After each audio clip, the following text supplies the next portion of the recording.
Up next, a supposed journalist just tried to call me out, and the article is one of the most incoherent and ridiculous things I've ever heard. It's also unintentionally hilarious, and we're gonna break it down. So if you follow me closely, you'll know that I've been pretty vocal and outspoken about opposing suggestions that the US should ban TikTok. This writer, Nikita Mazarov, just penned an article calling me and one other person out and suggesting that we're hypocrites for being journalists and using TikTok in the first place. She writes that as a security researcher working in journalism, one group of the video sharing app's many users give me heartburn. These users strike a particular fear into my heart. This group of users is, you guessed it, my beloved colleagues, the journalists. TikTok, of course, isn't the only app that poses risks for journalists, but it's been bizarre to watch reporters with sources to protect express concern about a TikTok ban when they shouldn't be using the platform in the first place. TikTok officials, after all, have explicitly targeted reporters in attempts to reveal their sources.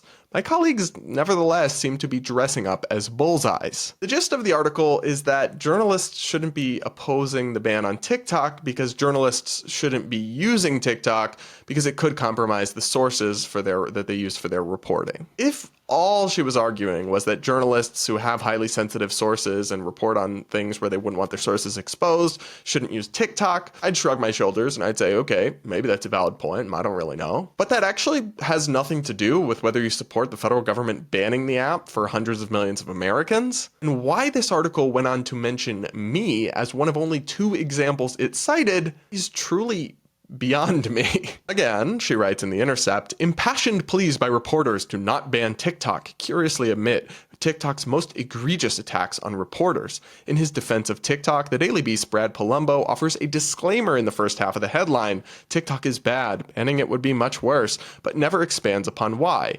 Instead, the bulk of the piece offers an apologia for TikTok's parent company, ByteDance. There's a lot to unpack here. It's kind of hilarious that in this article, the author only had 2 examples of journalists who should stop defending TikTok and using TikTok because they're journalists and because journalism or something, and one of them was me? I am, by some measures, I guess, although it feels like a dirty word at this point, a journalist. But I do opinion writing, op-ed writing, and commentary. I don't have highly sensitive sources, and I don't very often do any form of original reporting. She would have known all of this if she just Googled me for like 5 seconds. So literally 50%, 1 in 2 of the examples she used as people to call out makes no sense. But you're doing great, sweetie. You're doing great. Also, I find it bizarre to call an article literally titled TikTok is bad, but banning it would be worse,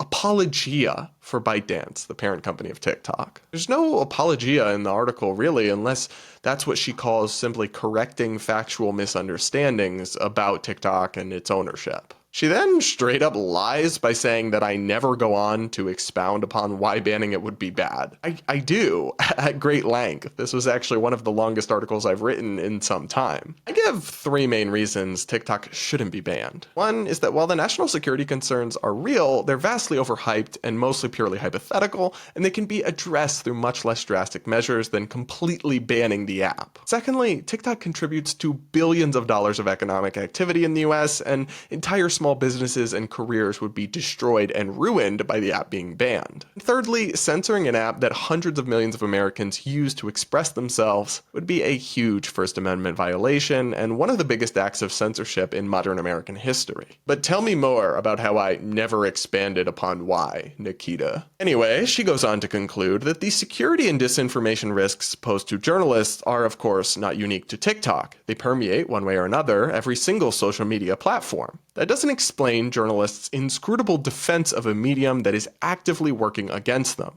It's as clear as your favorite water cup. So even if I accepted the premise here of TikTok working against journalists, because there have been a couple scandals that I have written about in the past where TikTok abused the information it has to go after journalist sources, and that is bad behavior, right? That is something I condemn, and TikTok actually fired or some of the officials resigned that were involved in all that business. But it's really bizarre to me how this national security writer and supposed journalist can't tell the difference between personally liking or wanting to use something and defending it from being banned by the government. By her logic, journalists shouldn't defend the free speech rights of Fox News if they think that Fox News is a propaganda network, or MSNBC, vice versa, right? You shouldn't defend something unless you personally like it. That's a pretty embarrassing way of admitting that you don't understand what it means to hold a principle or a belief. It makes perfect sense that journalists of all people would defend the First Amendment and defend it being violated even against something they don't like or they're not sympathetic to, like TikTok, because they know that if it can be violated against TikTok, it can be violated against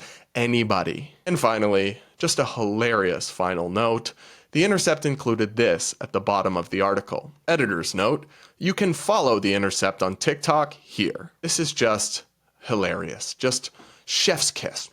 This woman wrote an article scolding a non-reporter for using TikTok because reporters shouldn't be on TikTok, for an outlet that she works for, The Intercept, which actually does serious reporting on national security and has highly sensitive sources. Yet that very outlet is itself on TikTok and actually promoted it in the article. Once again, ladies and gentlemen, you cannot make this shit up. And I'm again just left feeling like I deserve smarter haters.